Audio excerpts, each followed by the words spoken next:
What's up, everybody? It's Mr. Aha. We back again for the recap of my career, and this is year 3.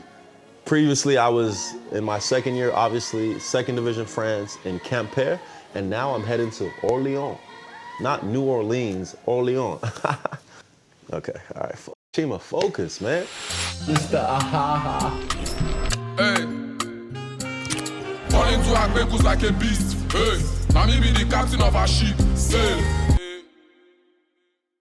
So this was the 2020-2021 season, and to keep in mind, this was the year after COVID, so you know, one of the worst months of my life. Everything was uncertain. No one was really sure what was going on. We didn't know if we would play in front of fans. We didn't know if we would have to play with masks. Like, it was just a crazy time for us.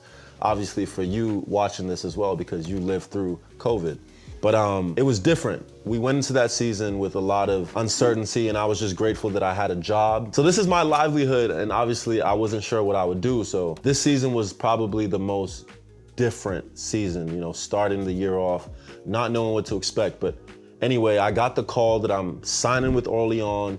I'm finally going to First Division France, you know, another goal in my bucket list ticked off. And then I'm seeing the roster that's being built, and we got talented guys like Paris Lee, shout out to you, my brother. Darius Johnson Odom, he was a killer. Lamonte, Omer, Gary Florimon, Landon Sane, Jovan Onyange, Malela. So these are guys that are, you know, very credentialed in the European game, and a lot of those guys are very credentialed in France. Heading into the season, the expectation was we wouldn't make the playoffs. Maybe we would be competitive, but you know, I think the season before, they'd finished 14th or 15th. 2 seasons prior to that, they just got promoted to First Division. So there wasn't too much expectations from us, but immediately I knew that we would be good. We would play a fun type of basketball. You on my mind a lot, don't need no time, watch. I don't know how I got you in my pocket spot. Yeah, that's babe, need you every day.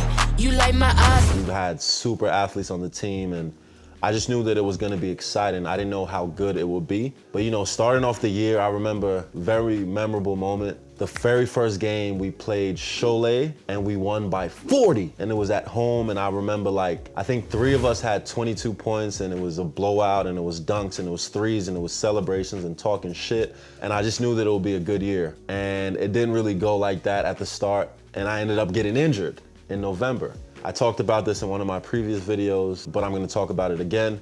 Like I said, it was COVID, so that year it was a lot of breaks. It was less games than normal. It was postponements.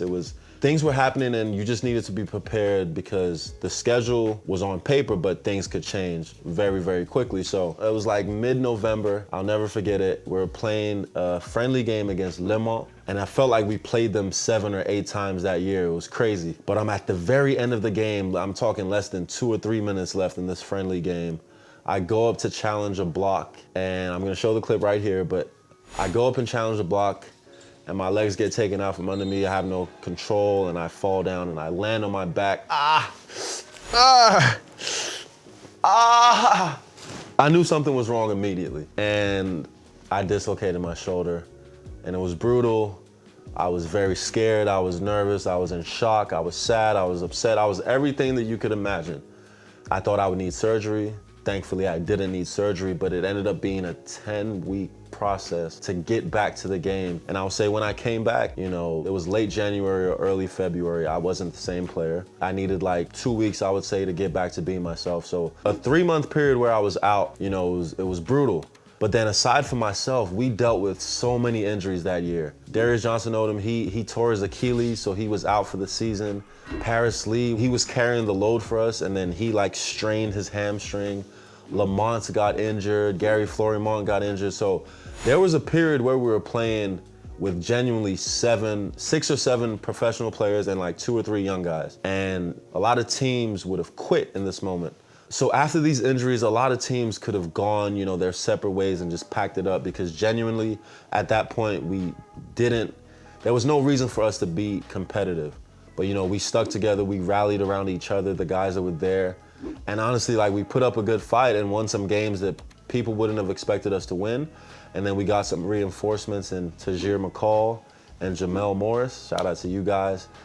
They helped, you know, actually made us closer as a team. And we fought and we fought and we fought, and we ended up finishing 8th place. We made the playoffs, which was like a big deal. And individually, I remember I was playing like 20 or 21 minutes a game, and I remember I finished 5th in PIR or PER, and in the top 10 or top 12, I played the lowest minutes, so I was proud of my efficiency.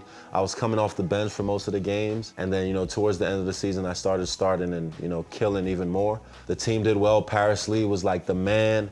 He was the MVP of our team, and then he went to Monaco from there. We had a lot of guys with success that went on to, you know, keep playing and doing great things. But unfortunately, yes, we made the playoffs, but I had to go and leave the team to go and represent Nigeria. So I wasn't there to play in the playoffs. We lost. And I think that was the year where a bunch of teams were missing players for international duty. And, you know, it was just tough. It was bittersweet because we fought so hard to make the playoffs, and I really felt like we could have made a run. And then we lost because, you know, we were missing 2 or 3 guys, and that was the end of our season. But it was a special year. So, you know, heading into this year, my goal was to be done with France and to move on to play international competition, whether that was Champions League or Euro Cup. I knew it would have to be one of those because for my first 3 years playing overseas, playing in France, I didn't play any international competition. And for those of you that don't know what that means, playing against your domestic league in your country, whether it's France or Spain or Germany, whatever, it's great. But you want to play in front of as many eyes as possible. And European competition is the best way for you to advance in your career. So I knew that that was the next step because there were teams that were outside of France that I'm sure they knew who I was, but maybe they hadn't seen me play in person. Maybe they just didn't believe that, you know, I was as good. Whatever the case was, I know there were teams that just didn't want to take a chance on me. So yeah, that was my goal, and I knew by like March that I had done enough to get to a team playing international competition, and we'll touch on that a little bit later, but I was successful in that. That year also gets a special shout out because I played a really good game, one of my best games statistically, and that was the very, very last game against Chalon. I had 28 points and 10 rebounds, and I think it was a 40 or 42 eval, something like that, and we needed all of it. It was a close game, and you know, it was great to end the season like that. And that gave me motivation to go and represent my country and to continue where I left off the next season. So yeah, it was a great season. I want to give a special shout out to the fans because Orléans has a great crowd. And unfortunately, we didn't get to enjoy that atmosphere that year because of COVID. I appreciate all the people from Orléans, from France that support me till this day. You know, I wish that I could have played for you guys longer. I wish that I could have played in that beautiful gym that you guys have. I see what's going on there. Hopefully one day I can visit. You know, I don't know yet, but we'll see. Thank you guys. Merci, à plus, au revoir. And that's it from me, guys. I appreciate you tuning in. Year 3 recap. Year 4 will be coming soon. That's a special video you don't want to miss out. And because it was a successful season individually and team-wise at Orléans, maybe I was able to check off some of my goals at the start of the season, like playing international competition, maybe leaving France. I don't know. Stay tuned for year 4. But it's Mr. Aha checking in, checking out. Don't forget to like and subscribe. Follow me here, and here. See you in the next video.